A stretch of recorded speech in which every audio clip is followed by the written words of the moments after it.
मैं अव्यक्त कुमार वर्मा आज अपने यूट्यूब चैनल अव्यक्त वर्मा गुरुकुल में आप सबका हार्दिक स्वागत एवं अभिनंदन करता हूँ।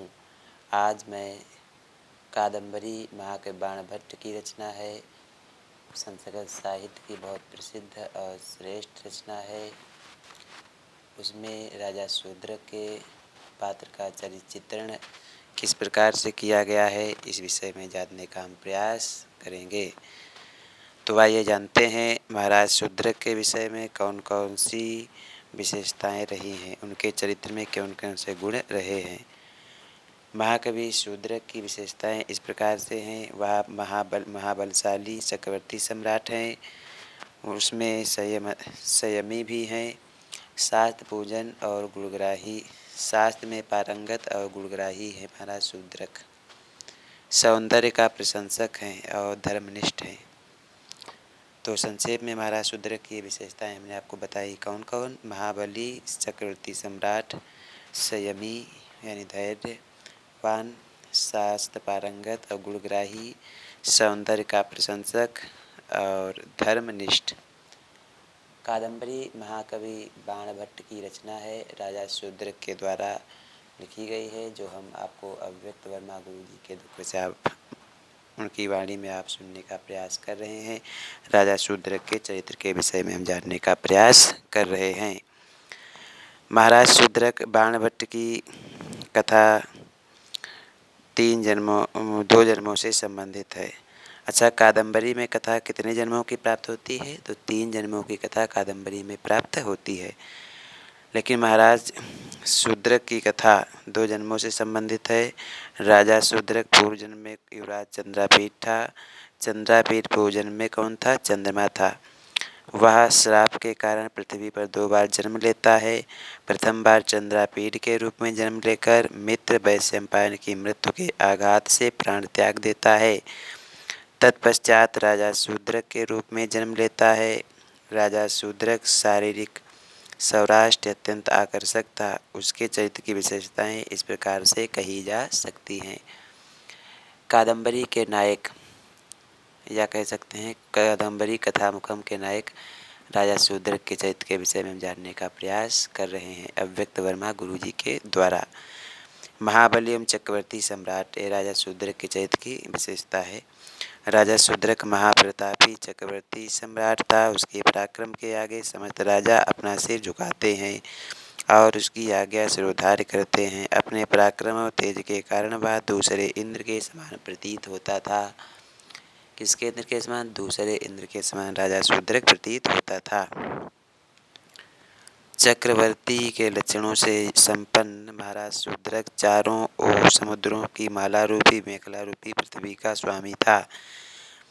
जैसा कि बाणभट्ट के शब्दों में लिखा है, आसी दशे नरपति शिरा सभ्य चर्चित शासन पाक शासन इवापरा चतुर्दशमाला मेखलाया भूभरता प्रताप अनुराग समस्त वारान चक्रा चक्रवर्ती लक्षणोपेता चक्रधा इव इति। वह संपूर्ण पृथ्वी के भार को अपने हाथ में धारण करने वाला था। बलमेव नीलया भुजेन भुजंग दहन। राजा शूद्रक के चरित्र में दूसरी विशेषता प्राप्त होती है, वह धैर्यवान है, यानी संयमी है।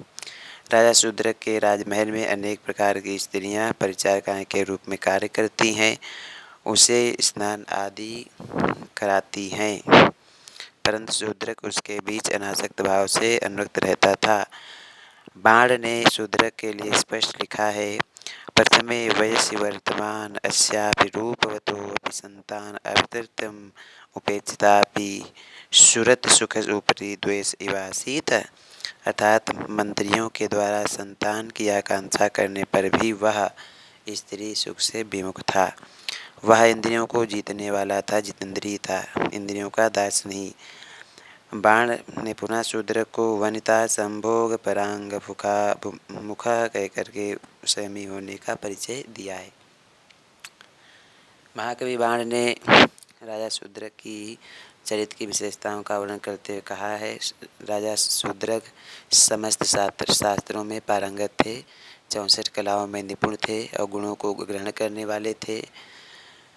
राजा शूद्रक समस्त शास्त्रों का ज्ञान था और गुणों दूसरे के गुणों को भी परखने वाला था और सीखने वाला था। उसके राज दरबार में विद्वानों और गुणीजनों का आदर सम्मान होता था। किसके दरबार में? राजा शूद्रक के दरबार में विद्वानों गुणी लोगों का आदर सम्मान होता था। राजा शूद्रक अनेक छंदों और अनेक ग्रंथों का अध्ययन करता था। शास्त्र रचनाओं पर चर्चा करता था, क्योंकि बाण के शब्दों में आपने देखा है कि लिखा भी है, कदाचित् वृद्धा निवमंडला काव्य प्रबंध रचनेन कदाचित् मालापनेन कदाचित् चिदा आख्यान आख्यायिका इतिहास पुराणाकरणेन। वह राजसभा में प्रायः विद्वान सभाओं में गोष्ठियों का आयोजन करता था। आदर्शा सर्वशास्त्राणाम् उत्पत्ति कलानां कुलभवनं गुणानाम् आगमना काव्य अमृतरसानाम् उदयशैलो मित्रमण्डलस्य उत्पातकेतुररहितजनस्य प्रवर्तिता गोष्ठीजनानाम् आश्रयो रसिकानां। वह राजा शूद्रक सभा में लोभ रहित विद्वानों मंत्रियों से घिरा रहता था। नीतिशास्त्र निर्मल मनोलुब्ध्वे स्नग्धवर्णे प्रबुद्धवे चात्माने परिवृत्तः। तो राजा के शूद्रक के चरित्र में हमें अनेक प्रकार की विशेषताएं दिखाई देती हैं, जैसा कि कादम्बरी में महाकवि बाणभट्ट ने लिखा है, जो अव्यक्त कुमार वर्मा गुरु जी के द्वारा आपको बताई जा रही हैं। राजा शूद्रक के चरित्र में जो सौंदर्य का प्रशंसक था, किसका प्रशंसक था? सौंदर्य का प्रशंसक था राजा शूद्रक। राजा शूद्रक किसी भी प्रकार के गुणों का प्रशंसक था। वह स्वाभाविक रूप से सौंदर्य की प्रशंसा करता है। राजसभा में जब चंडाल कन्या राजा के सन्मुख दरबार में उपस्थित होती है तो उसके सौंदर्य को देखकर वह आश्चर्यचकित रह जाता है और कहता है, अहो अहो विधातुर स्थाने रूप निष्पादन प्रयत्नः मन्ये च मतंग जाति स्पर्शः दोषाद्य उत्पादिता प्रजापतिना अन्यथा कथम इव भग्नारिष्टता लावण्यस्य। इससे स्पष्ट होता है कि राजा शूद्रक सौंदर्य का प्रेमी था, सौंदर्य की प्रशंसा करने वाला था। राजा शूद्रक के चरित्र में सौंदर्य की प्रशंसा करने का गुण विद्यमान था। अच्छा, राजा शूद्रक धर्मनिष्ठ थे। कैसे थे? राजा शूद्रक का चरित्र धर्मनिष्ठ था। वह अपने धर्म कर्तव्य का पालन करने वाला था। राजा शूद्रक विदिशा में राज करते थे। राजा शूद्रक धर्म के प्रति आस्था रखते हैं। उनके दैनिक कार्य में ही ईश्वर उपासना भी सम्मिलित है। पितरों को तर्पण देता है, मंत्रों से पवित्र जल सूर्य को अंजल देता है तथा देवालय में शंकर की पूजा करता है। संपादित पितृजलोक्रियो मंत्र पूजेन तेन अंजलिना दिवसकर्ण प्रमणस्य देवगृहगमत उपरिचितं पशु पूजिश्च।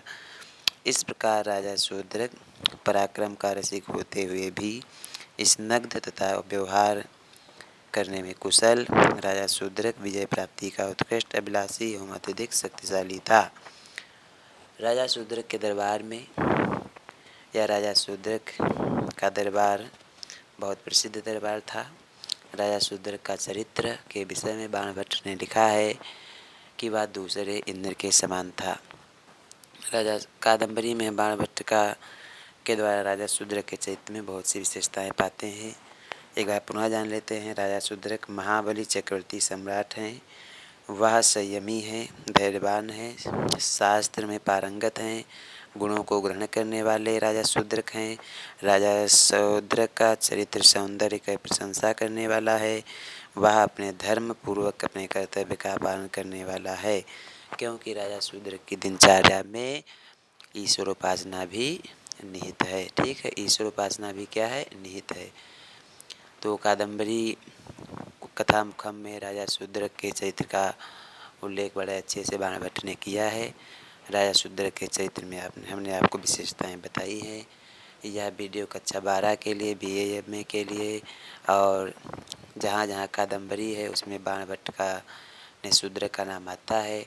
शूद्रक के चरित्र की विशेषताएं जानने के लिए पर्याप्त है।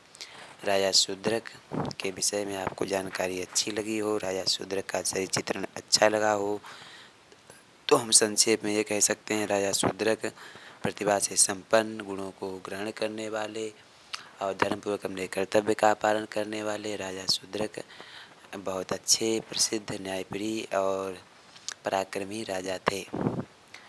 हमारा वीडियो अच्छा लगा हो तो वीडियो को अधिक से अधिक लाइक, शेयर और सब्सक्राइब करिए, क्योंकि हम सब ने ठाना है संस्कृत को जन जन तक पहुंचाना है और भारत देश मजबूत बनाना है। भारत देश विश्व गुरु तभी बनेगा जब दुनिया में संस्कृत का प्रचार होगा।